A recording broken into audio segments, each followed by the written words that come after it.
Hello and welcome back to Blade and Sorcery Mods. I am Illithid, and this is a series where I explore a number of mods and give my thoughts on them. I'll go over the details and features of each mod and how they affect my personal playing experience. What? What the fuck? My hope is to give you all the information you need to decide whether or not a mod is worth your time. And maybe you'll find something that sparks interest or gives new ideas to incorporate into your gameplay. I'm playing on the PC version on U12, and all mods in this video can be found on Nexus Mods. Let's get started. Ladies and gentlemen, the day has come. Back in episode 2 of this series, I reviewed a mod called Breakable Staff. To me, that mod was kind of like a proof of concept for breakable weapons using U12's new item breaking mechanic. Today, we're looking at Dynamic Breakables by HuJohner. This mod is what I've been waiting for. It makes any item in the game breakable as long as it has a readable mesh. I'm not sure what the limitations are, but for this review, I'll be focusing primarily on weapons and shields. To start, this mod has endgame configuration options that allow you to adjust just about anything regarding how this mechanic works, from how many times the weapons can break, to the weapon's health and damage depending on the material it's made of, to making it where only the enemy's weapons can break. There are just so many options that it would take an entire episode just to go through it all, so instead I'm going to point you to HuJohner's showcase video if you wanted some more information about each setting or about the mod itself. I found that the default configuration is tuned very well. The only things that I changed were the player weapon health and the mending health multiplier, because, well, I'm the main character and my weapons aren't supposed to break often. One feature that I didn't see mentioned on the mod page is that this mod also adds a mending spell used to repair broken weapons and even imbue weapons for bonus weapon health and damage. The bonus stats can be adjusted with the mending health multiplier and the mending damage multiplier settings. To repair an item, you simply need to act as though you're imbuing it. The broken parts hover back into place and the item is restored in 5 seconds or whatever your mend time is set to in the config. If I had to pick my favorite thing about this mod, it would be how the weapons break where you hit them. It just makes things so much more exciting because it can turn the tide of battle. Like if your sword suddenly loses its blade while you're getting jumped. But on the flip side, you can also do the same to your enemies. I cut your bat in half. Be thankful I didn't cut you in half. A cool idea is that you can use this mechanic to your advantage by shortening long weapons to make them easier to handle. A few moments later.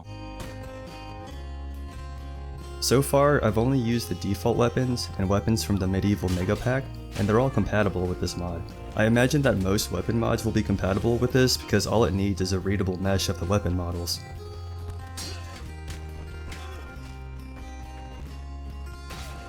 Our next mod has a strange name, but is starting to become one of my favorites.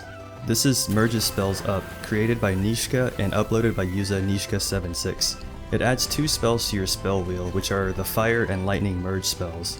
The icons on the wheels look exactly the same as the regular Fire and Lightning spells, but if you hover over it, you'll see that they have different animations. What these do is that they let you cast the merge spells with just one hand. It doesn't stop there, you can merge the merge spells and turn them into kick-ass crowd control spells.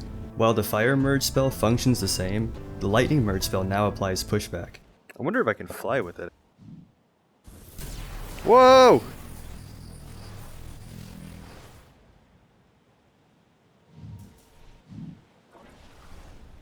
No! I ran out of mana! The pushback for the lightning spell and some settings for the new merge spells that this mod adds can be configured by editing the JSON files in the mod folder. You can check out the mod page for more details on that. I had a lot of fun with this mod. Who would have thought just being able to cast merge spells with just one hand would be this great? I got to live out my childhood dreams of throwing a Hadouken. Hadouken! I got to use lightning for propulsion and maneuvering through the air like some kind of supervillain. And I got to do both at the same time. I actually killed them so bad that one of the enemy character models just started glitching out. What is happening?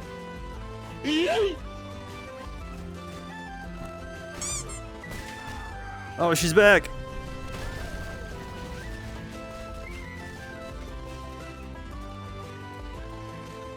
Oh, I couldn't take her down.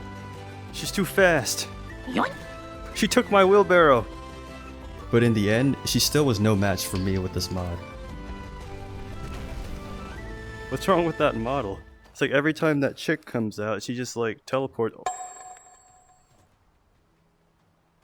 Huh. These next two mods are small changes to NPCs, but they're not big enough changes to talk about for more than like 30 seconds. But I like them, so I want to at least give them a shout out. The first one that we have here is also by user HuJohner. It's called Jaw Physics, and it adds, well, jaw physics to the enemies. Their jaws can now be manipulated and will actually hang open if you hit it hard enough and when they die. It does have some in-game configuration options that let you toggle the mod on and off, how much force is needed to actually break the jaw, and how much the enemy's jaw relaxes after dying. I wish there was a setting to adjust how wide their mouth hangs while they're alive, because it can look pretty ridiculous at times. But it can also be really satisfying to see their jaws hanging after a really good punch. If you wanted to hear more about this mod from the author themselves, check out the link to HuJohner's showcase in the video description below. And next we have Painful Death Sound Effects by Sushin. It appears to be a port from a Skyrim mod called More Painful NPC Death Sounds by user XXTWDXX. This mod adds between 4 to 8 unique vocalizations for a variety of enemy actions. The quality of the sound clips make it seem like these are actually part of the game. Actually, I think they might be better because, to me, they're more audible compared to the vanilla sounds. But I do have to say that some of them sound goofy as hell. But there are a few that make you stand there and kind of question your actions. Either way, the sounds that were added are fantastic. So if you're tired of the default vocalizations, give this mod a shot. And that is it for this episode. The links for all the mods in this video can be found in the description. Thank you to everyone for watching, and be sure to subscribe to my channel so you don't miss future episodes as they come out. See you next time.